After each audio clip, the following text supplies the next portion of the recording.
All right, let's talk about your attention, and more importantly, how to get it back from the devices that are, let's be honest, engineered to steal it. Think of this as your personal guide to hitting the reset button on your brain. So let me just ask you this. Does your phone feel kind of glued to your hand? Like less of a tool and more, I don't know, an extension of your own body? You find yourself just reaching for it, right? Without even thinking about it? If you're sitting there nodding along, I get it. You are definitely not alone. And the thing is, as we're about to find out, it's not really your fault. And here's why this whole thing matters. Get this, 47 seconds. That's it. That's the average time a person can focus on a single task on a screen before, poof, they're distracted. I mean, that number is just shocking, right? And it really points to a much, much deeper issue about how our brains are literally being rewired. Okay, so first things first, let's dive into what's actually going on inside our heads. Because this isn't just about a lack of willpower, not at all. It's about brain chemistry and, yeah, how it's being deliberately targeted. I mean, the scale of this change, it's just staggering. So there's this researcher, Dr. Gloria Mark, and her work shows that back in 2004, our attention span on a screen was around 2.5 minutes. Pretty decent, right? Well, today, we're down to just 47 seconds. That's a 66% drop in less than 20 years. This isn't some slow, gradual thing. It's a full-on collapse of our focus. So how on earth did this happen? Well, the answer comes down to a really powerful brain chemical, and a system that's been designed to totally exploit it. I want you to start thinking of your phone less like a piece of tech and more like a pocket-sized slot machine. You know, the key to this whole system is something called a dopamine loop. Now, you've probably heard of dopamine as the reward chemical, but that's not quite right. It's actually the chemical of anticipation. It's that feeling that drives you to look for a reward. And our phones, they've become the ultimate trigger for that seeking feeling. Okay, so here's how that loop actually plays out in your brain. It all starts with a super simple feeling, right? Maybe you're bored, a little curious, maybe even a bit anxious. That's the desire. So what do? You start seeking. You pick up your phone and you start scrolling. And then, bam, the reward. It's unpredictable. A like, a new message, a funny video. That little hit of dopamine just reinforces the whole cycle, making it almost certain you're going to repeat it later. It's a perfect self-fueling loop. But okay, what's the long-term cost of running this loop again and again and again? Well, Dr. Anna Lembke from Stanford puts it perfectly. She explains that your brain, in an effort to find balance, creates what she calls a dopamine deficit state. And what does that feel like? Well, it's why everyday stuff, a walk outside, a good conversation, can start to feel kind of dull. And you find yourself needing bigger and bigger digital hits just to feel that same little buzz.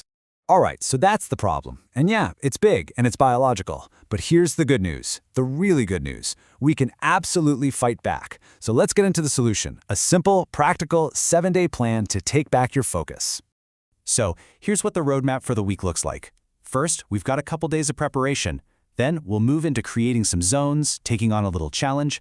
And finally, we'll reintroduce tech, but on our own terms. It's a clear, structured path back to a much healthier relationship with all our devices. Okay, one of the easiest but most powerful first steps you can take is to make your phone, well, boring. Turn it to grayscale. Now, why does this work? It's simple, really. All those bright, vibrant colors on your app icons, they're a huge part of the reward system. They literally trigger excitement in your brain. When you switch to grayscale, you just strip all that away. You take away the visual reward, and suddenly your brain is way less interested in checking your phone. All right, next up, your physical space. This is absolutely critical. You've got to create no phone zones, little sanctuaries where your phone just isn't allowed. The bedroom is number one on the list. Seriously, go buy a real alarm clock. The dinner table? Make it a family rule. Maybe get a little basket for everyone's phones. And your desk where you work or study, get it out of sight. Because get this, studies show that just the presence of a phone, even if it's face down and on silent, lowers your brain power. I want you to just think about this for a second. 96. That's the average number of times people check their phone every single day. That works out to once every 10 minutes that you're awake. Every 10 minutes, you're getting pulled out of whatever you're doing in the real world. And what's the main culprit here? Oh yeah, notifications. Every single buzz, every single ping is a tiny interruption, a tiny pull on that dopamine lever that just completely shatters your day into a million little pieces. Look, a 7-day detox is amazing. It's a fantastic way to hit reset. But the real goal, the thing that's going to make a difference long term, is building new habits that actually stick. So, the big question is, How do you take all these lessons and bake them into your everyday life so you don't just slip right back into the old ways? Okay, here's a super simple but really powerful technique you can try. It's called the phone foyer method. Think about it. You have a place for your keys, right? Do the same thing for your phone. Give it a home, a little basket by the door, a charging spot in the kitchen, whatever. The rule is, when you walk in the door, your phone goes to its home. Period. You don't just carry it around with you from room to room. You only go get it when you have a specific reason to. This one simple thing creates this amazing physical and mental distance. Now, if you want any of this to stick, you have to, and I mean have to, do this one thing: a ruthless notification audit. It's time to remember that your phone is supposed to work for you, not the other way around.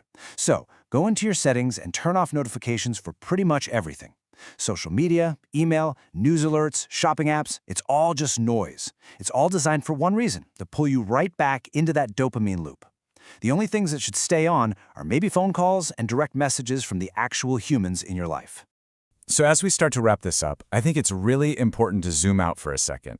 Because this whole thing, it's about more than just a personal productivity hack. It's about reclaiming a really fundamental part of what it means to be human. Let's just be super clear about what's really going on here. You're in an arms race for your own focus. And on the other side, you've got some of the wealthiest, most powerful companies in human history. They employ armies of brilliant engineers whose entire job, all day, every day, is to figure out how to keep your eyes glued to that screen. Because their business model, it's you. It's your attention. And at the end of the day, that's what's really at stake: your attention. It's your most precious asset. I mean, think about it. It's the currency of your life. It's how you learn things, how you create, how you build real relationships, how you experience the entire world. That is something that is absolutely worth fighting for. So I'll leave you with this one final thought. The goal here isn't to smash your phone and go live in the woods, unless you want to, I guess. The real goal is to put technology back in its proper place, as a tool that serves your goals, your values, and your life. So the only question left is, who's really in charge here, you or your phone?